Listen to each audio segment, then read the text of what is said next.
ଜଳୁଛି ସାରା ରାଜ୍ୟ। ଅସହ୍ୟ ତାତିରେ ଅସ୍ତବ୍ୟସ୍ତ ହେଲାଣି ଜନଜୀବନ। ଆଗାମୀ 4 ଦିନ ଯାଏଁ ପ୍ରଚଣ୍ଡ ଗ୍ରୀଷ୍ମ ପ୍ରବାହ ଲାଗି ରହିବା ନେଇ ସୂଚନା ଦେଇଛି ପାଣିପାଗ ବିଭାଗ। 23 ଓ 24 ତାରିଖରେ ରାଜ୍ୟର ଅଧିକାଂଶ ସ୍ଥାନରେ ତାପମାତ୍ରା ସାମାନ୍ୟ ହ୍ରାସ ଘଟିବ। ପାରଦ 2ରୁ 3 ଡିଗ୍ରୀ ଖସିଲେ ବି ଏହା 41 ଡିଗ୍ରୀ ପାଖାପାଖି ରହିବ ବୋଲି ପୂର୍ବାନୁମାନ କରିଛି ପାଣିପାଗ ବିଭାଗ।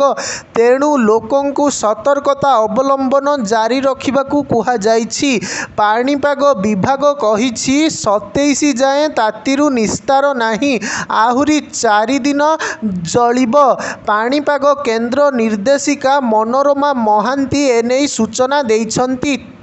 24-25ରେ ଉତ୍ତର ଓ ଉପକୂଳରେ ଗ୍ରୀଷ୍ମ ପ୍ରବାହ ନେଇ ୟେଲୋ ୱାର୍ଣ୍ଣିଂ ଜାରି କରାଯାଇଛି। 26 ଓ 27ରେ ରାଜ୍ୟରେ ଗ୍ରୀଷ୍ମ ପ୍ରବାହ ସ୍ଥିତି ଗମ୍ଭୀର ହେବ। 26ରେ ସିଭିୟର ହିଟ୍ ୱେଭ୍ ନେଇ 11 ଜିଲ୍ଲାକୁ, 27ରେ ସିଭିୟର ହିଟ୍ ୱେଭ୍ ନେଇ 19 ଜିଲ୍ଲାକୁ ଅରେଞ୍ଜ ୱାର୍ଣ୍ଣିଂ ଜାରି ହୋଇଛି। ଦିନ ତାପମାତ୍ରା 45 ଡିଗ୍ରୀ ଛୁଇଁବା ନେଇ ପୂର୍ବାନୁମାନ କରାଯାଇଛି। ତେବେ ଆର୍ଦ୍ରତା ଅଧିକ ରହିବାରୁ ଭୀଷଣ ଗୁଳୁଗୁଳି ଅନୁଭୂତ ହେବ। ବିଶେଷ କରି ଉପକୂଳବର୍ତ୍ତୀ ଏବଂ ତା ଆଖପାଖ ଜିଲ୍ଲାରେ ଗୁଳୁଗୁଳି ହେବ। ଏହାପରେ 25 ତାରିଖରୁ ପୁଣି ଥରେ ତାପମାତ୍ରା ବଢ଼ିବ ବୋଲି ମଧ୍ୟ ସତର୍କ ସୂଚନା ଜାରି କରାଯାଇଛି। ଗତକାଲି ପ୍ରଚଣ୍ଡ ଖରାରେ ସିଝିଥିଲା ସାରା ଓଡ଼ିଶା। 43.8 ଡିଗ୍ରୀ ସହ ରାଜଧାନୀ ଭୁବନେଶ୍ୱର ପାଲଟିଥିଲା ରାଜ୍ୟର ସବୁଠୁ ଉତ୍ତପ୍ତ ସହର।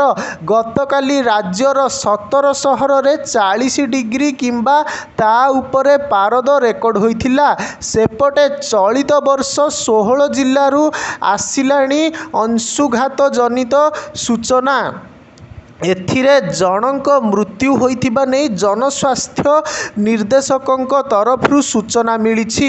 ଅଂଶୁଘାତ ଓ ତାତି ଜନିତ ସମସ୍ୟା ପାଇଁ 89 ଜଣ ମେଡିକାଲରେ ଭର୍ତ୍ତି ହୋଇସାରିଲେଣି। ସେଥିମଧ୍ୟରୁ ସୁନ୍ଦରଗଡ଼ରୁ ସର୍ବାଧିକ 41, ଖୋର୍ଦ୍ଧାରୁ 12, ଅନୁଗୁଳରୁ 9, ଝାରସୁଗୁଡ଼ାରୁ 7, ସମ୍ବଲପୁରରୁ 5 ଜଣ ମେଡିକାଲରେ ଭର୍ତ୍ତି ହୋଇଛନ୍ତି। ଆସନ୍ତା 2 ଦିନ ଅର୍ଥାତ୍ 23 ଓ 24 ତାରିଖରେ ହିଟ୍ ୱେଭ୍ ନ ରହିଲେ ବି ଖରା ଓ ଗୁଳୁଗୁଳି ଜୀବନଯାତ୍ରାକୁ ପ୍ରଭାବିତ କରିବାର ଆଶଙ୍କା ରହିଛି। ସମସ୍ତ ଉପକୂଳବର୍ତ୍ତୀ ଓ ଆଖପାଖ ଜିଲ୍ଲାରେ ଖରା ଓ ଗୁଳୁଗୁଳି ହୋଇପାରେ ବୋଲି ପୂର୍ବାନୁମାନ କରିଛି ପାଣିପାଗ ବିଭାଗ। ସେପଟେ ଗ୍ରୀଷ୍ମ ପ୍ରବାହରେ ନିର୍ବାଚନ ପ୍ରଚାରକୁ ନେଇ ଏବେ ବଢ଼ିଛି ଚିନ୍ତା।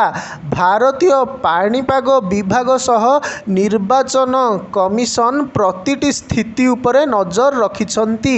ଆଜି ଏନେଇ ସୂଚନା ଦେଇଛନ୍ତି ଆଇଏମ୍ଡି ଡିଜି ମୃତ୍ୟୁଞ୍ଜୟ ମହାପାତ୍ର। ବିଭିନ୍ନ ରାଜ୍ୟରେ ପାଣିପାଗ ଓ ସ୍ଥିତି ସମ୍ପର୍କରେ ଆଇଏମ୍ଡି ସୂଚନା ଦେଉଛି।